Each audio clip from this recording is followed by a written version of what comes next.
बिस्मिल्लाहिर्रहमानिर्रहीम अस्सलाम वालेकुम फ्रेंड्स, मैं हूं अबू बकर। आप देख रहे हैं अरहम कलेक्शन। तो जी फ्रेंड्स, आज एक और ज़बरदस्त यूनिक डिज़ाइन लिए आपकी खिदमत में हाजिर हूं और आज का हमारा सेशन बहुत यूनिक सेशन है। आज हम आपके साथ ऐसा डिज़ाइन लेकर आए हैं जो कि आप किसी एज पे भी अप्लाई कर सकते हैं। बहुत ज़बरदस्त आज का हमारा डिज़ाइन होगा इंशाल्लाह और बहुत आसान टेक्निक्स पर मबनी होगा। आज ही के डिज़ाइन में इंशाल्लाह ये पट्टी और बैन वगैरह हम कैसे अपनी कमीज़ के साथ अटैच कर सकते हैं, आज ही के शॉर्ट से सेशन में इंशाल्लाह आपको डीपली सिखाया जाएगा। बस आपने किसी भी पॉइंट पे वीडियो को स्किप नहीं करना ताकि कोई भी टेक्निक आप मिस ना करने पाएँ। और आज का जो सेशन है ये हमारा आज फुल डिज़ाइनिंग पर मबनी है। आज ही के सेशन में आप देख सकते हैं कि कफ, चकपट्टी, कटपट्टी और बैन पे हमने मुकम्मल डिज़ाइनिंग किया है। तो बढ़ते हैं आज के ज़बरदस्त और यूनिक से सेशन की तरफ। सबसे पहले हमने एंकर का थ्रेड यहाँ पे चूज़ करना है। आप यहाँ पे देख सकते हैं मैंने अपने फास्ट कलर के साथ लाइट सा एक एंकर का कलर यहाँ पे चूज़ किया है। बवन में हमने इसको कर लेना है फिल, थोड़ा सा हार्ड करके आपने फिल करना है ताकि ये क्योंकि एंकर का जो थ्रेड है थोड़ा सा हेल्दी होता है ताकि हमारे मुकम्मल जो सिलाई की रिक्वायरमेंट है वो मुकम्मल इस पर पूरी हो सके। ऊपर आपने रेशमी थ्रेड यहाँ पे लगाना है, इसकी ख़ास ज़रूरत तो नहीं होगी, सिर्फ हमने यहाँ पे अपनी थ्रेड की टाइमिंग को बराबर करने के लिए यहाँ पे इसको यूज़ किया हुआ है। आप यहाँ पे देख सकते हैं कि हमने सबसे पहले अपनी सिलाई को एडजस्ट करना है। यहाँ पे आपने अपना जो टांका है वो फुल कर लेना है। जो जितना भी आपकी मशीन का टांका विड्थ वाइज है आपने उसको फुल कर लेना है। प्लस आपने ऊपर से इसकी जो हार्डनेस है वो बढ़ा लेनी है ताकि हम जब इसके अंदर फिलिंग करें तो हमारी जो डिज़ाइनिंग है वो परफेक्ट हो जाए। तो आपने यहाँ पे 1.25 इंच के करीब फ्रंट पट्टी ले लेनी है, या आप अपनी मर्ज़ी के मुताबिक अपनी रिक्वायरमेंट के मुताबिक भी ले सकते हैं। यहाँ पे हमने ठोके का निशान लगा लेना है ताकि हम जब ठोके पे सिलाई को लेकर आएँ तो हमें आसानी हो। अब यहाँ पे हमने फाइनली अपनी सिलाई को 100% कन्फर्म करते हुए कि हमारा टांका परफेक्ट है, उसके बाद हमने फाइनली अपनी पट्टी पे सिलाई अप्लाई करना शुरू कर दी है। यहाँ पे आप देख सकते हैं कि ठोके वाली जगह पे जहाँ से हमने बेंडिंग की थी वहाँ से हमें अंदाज़ा हो गया कि यहाँ तक हमारी मेजरमेंट बिल्कुल सीधी आ रही है। तो हमने अपनी सिलाई को कंप्लीट कर लिया। अब यहाँ पे आप देख सकते हैं हमारी सिलाई अल्हम्दुलिल्लाह बिल्कुल एक जैसी आई है, हमारा टांका भी बिल्कुल एक जैसा है।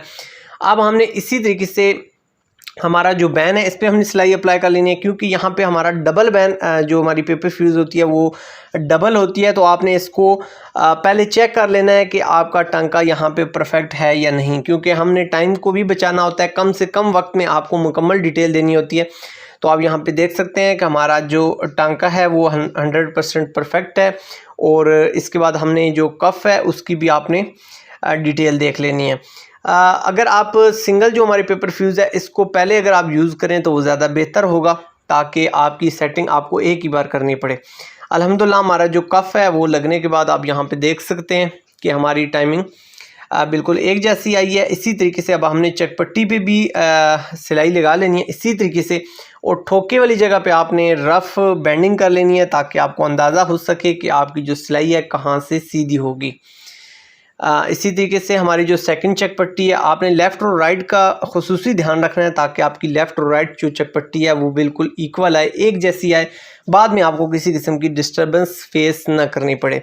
आप बढ़ते हैं फ्रेंड्स अपनी फिलिंग की तरफ। तो आपने ब्लैक कलर का ही एंकर का थ्रेड ले लेना है और आपने बड़ी सुई में इस एंकर के थ्रेड को इंसर्ट करना है और जस्ट आपने यहाँ पे घुमाते जाना है। सेम एज इट इसी तरीके को फॉलो करते जाएंगे तो आपकी जो फिनिशिंग है वो ज़बरदस्त होती जाएगी। या आप यहाँ पे देख सकते हैं कि हमारी जो फिनिशिंग जो है, हमारी लाइनिंग जो है वो अल्हम्दुलिल्लाह बिल्कुल क्लियर हो चुकी है। बस इसमें मेन जो टेक्निक है आपने इस चीज़ का खुसूसी ध्यान रखना है कि जिस जिस जगह पे आप फिलिंग करें थोड़ा सा आपने अपने हाथ का खिंचाव जो है वो ज़्यादा रखना है। प्लस कॉर्नर्स को बनाने के लिए आप यहाँ पे देख सकते हैं कि हमने कॉर्नर कैसे कवर करने हैं। आपने किसी भी थ्रेड वाले पॉइंट को आपने छोड़ना नहीं है। और उसके बाद इसी तरीके से आपने ये देखें यहाँ पे हम बेंडिंग करते जा रहे हैं और टर्न भी हमें यहाँ पे मिल चुका है और अल्हम्दुलिल्लाह हमारी जो क्लियरेंस है वो बहुत ज़बरदस्त यहाँ पे हमें मिल चुकी है। इसी तरीके से अब आपने जस्ट फिलिंग करते जाना है और यहाँ पे आप देख सकते हैं हमारा जो टांका है वो अल्हम्दुलिल्लाह बहुत ज़बरदस्त, बहुत यूनिक सी एक लुक लेकर आपके सामने आ चुका है। बस इसी तरीके से आपने जहाँ जहाँ पे सिलाई लगाई हुई है इसी तरीके से आपने फिलिंग कर लेनी है। आपके ज़हन में यहाँ पे थोड़ा सा एक क्वेश्चन और होगा कि सर हम जब बैंडिंग करेंगे बैन की तो उसमें हमने फिलिंग कैसे करनी है। तो उसके लिए भी बहुत आसान मेथड है। आप जूं जूं फिलिंग करते जाएंगे इसी तरीके से आपकी जो गुलाई है वो परफेक्ट होती जाएगी। यहाँ पे आप देख सकते हैं थोड़ी सी ऊंच नीच हमारी जो थी वो हमारी इसको कवर करते हुए हमने इसको यहाँ पे क्लियर कर लिया। लास्ट पे आते हुए आपने अच्छे तरीके से थ्रेड को आपने गिरा कर लेना है ताकि आपका थ्रेड खुले नहीं। यहाँ पे आप देख सकते हैं हमारे बैंड के अंदर जो फिनिशिंग है वो अल्हम्दुलिल्लाह बहुत ज़बरदस्त, बहुत नीटनेस के साथ आ चुकी है। बैंड पे आपने 2-in-1 टेप अगर यूज़ करेंगे तो आपके लिए ज़्यादा आसानी होगी। आप देख सकते हैं मैंने फ्रंट पट्टी और इसके अलावा हमारी ये चेक पट्टीज़ हैं, इनके अंदर हमने फिलिंग कर लिया। इसी मेथड को यूज़ करते हुए इसी तरीके से हमने कफ को भी फिल कर लिया। सेकंड कफ भी हमारा फिल हो चुका है और अल्हम्दुलिल्लाह हमारा बैन भी इसी तरीके से जैसा कि मैंने आपको वीडियो के अंदर परफॉर्म करते हुए दिखाया है। अल्हम्दुलिल्लाह हमारी जो फाइनल फिनिशिंग है वो आपके सामने आ चुकी है। बैन के अंदर आप देख सकते हैं हिडन हमने 2-in-1 टेप यूज़ किया ताकि हमारी जो फिनिशिंग है मज़ीद निखर जाए। और ये हमारी जो चकपट्टियाँ हैं लेफ़्ट और राइट दोनों बाजुओं का कम्बिनेशन और प्लस हमारी फ्रंट पट्टी अल्हम्दुलिल्लाह रेडी होने के बाद आप यहाँ पे काज करके अपनी पट्टी को मज़ीद दिलकश बना सकते हैं। अब इसको लगाने का जो प्रोसीजर है फ्रेंड आप यहाँ पे देख सकते हैं कि मैंने लेफ़्ट साइड पे बिल्कुल आप ऐसे कह सकते हैं कि अपनी जो एम्ब्रॉयडरी की हुई है हैंड एम्ब्रॉयडरी इसके बिल्कुल जोड़ में जाके मैं सिलाई लगा रहा हूँ। थोड़ा सा विजुअल को मैं मज़ीद आप ऐसे देख सकते हैं कि मैं जूम करके भी आपको दिखा रहा हूँ ताकि आपको समझ आ सके कि हमने ये सिलाई कैसे लगानी है। कॉर्नर्स को कवर करने का जो तरीका है, जिस जगह पे हमारा सेम थ्रेड यूज़ हुआ है वहाँ से हमने अपने कॉर्नर एज को कवर कर लिया है। तो इस तरीके से आपने अपने कॉर्नर को लाजमी कवर करना है ताकि आपका जो सूट है धुलाई होने के बाद इसकी जो लाइफ है वो लॉन्ग हो जाए। अगर यहाँ पे कॉर्नर आप कवर नहीं करेंगे तो आपका सूट कुछ धुलाइयों के बाद यहाँ से खुल जाएगा। तो इसलिए आपने कोशिश करनी है कि कॉर्नर को अच्छे तरीके से कवर करना है और जिस जगह से हमारा सेम थ्रेड है उसी जगह पे आपने जाके सिलाई लगानी है। और ये जो हमारी पट्टी लग रही है ये हमारी नॉर्मल नलकी से लग रही है जिससे हमने सूट को स्टिच करना है। अल्हम्दुलिल्लाह हमारी आप फिनिशिंग देख सकते हैं कैसे नफासत के साथ हमारी पट्टी लग चुकी है। बहुत इजी मेथड है। इसी तरीके से आपने अपनी चकपट्टी भी लगानी है, अपना कफ भी अपने बाजुओं के साथ अटैच करना है। इसी ही मेथड के साथ आपने अपने बैन को अपनी कमीज़ के साथ भी अटैच करना है।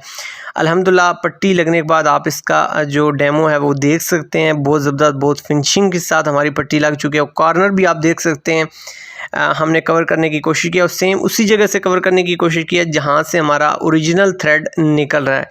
ब्लैक के साथ अगर आप क्रॉस करेंगे तो आपकी जो पट्टी है वो बुरी लगेगी। इस जगह पे आपने कॉर्नर पे आते हुए थोड़ा सा ध्यान करना है कि आपने अपने एंगल को ऐसे ही एडजस्ट करना है कि आपका जो ओरिजिनल थ्रेड है उसका कम्बिनेशन या हमारे जेन्युइन कलर का कम्बिनेशन इसका तालमेल एक हो जाए। अल्हम्दुलिल्लाह हमारा जो डिज़ाइन है वो फाइनली स्टिच होने के बाद इसकी जो लुक है वो आपके सामने आ चुकी है। होप सो आज की वीडियो भी आपको हमेशा की तरह बहुत पसंद आई होगी। आपका एक छोटा सा लाइक हमारी हौसला अफजाई कर सकता है। वीडियो को जल्दी से लाइक ज़रूर कर दीजिएगा और प्लस अगर आपके जहन में कोई भी क्वेश्चन हो या प्लस आप कोई भी सजेशन हमें कोट करना चाहते हैं तो कमेंट सेक्शन में ज़रूर अपनी कीमती आरा का इजहार कीजिएगा। फ्रेंड्स आपसे मुलाकात होगी किसी ज़बरदस्त नेक्स्ट यूनिक से सेशन में। जब तक के लिए अपने दोस्त अबू बकर को दीजिए इजाज़त। सोने रब दे हवाले।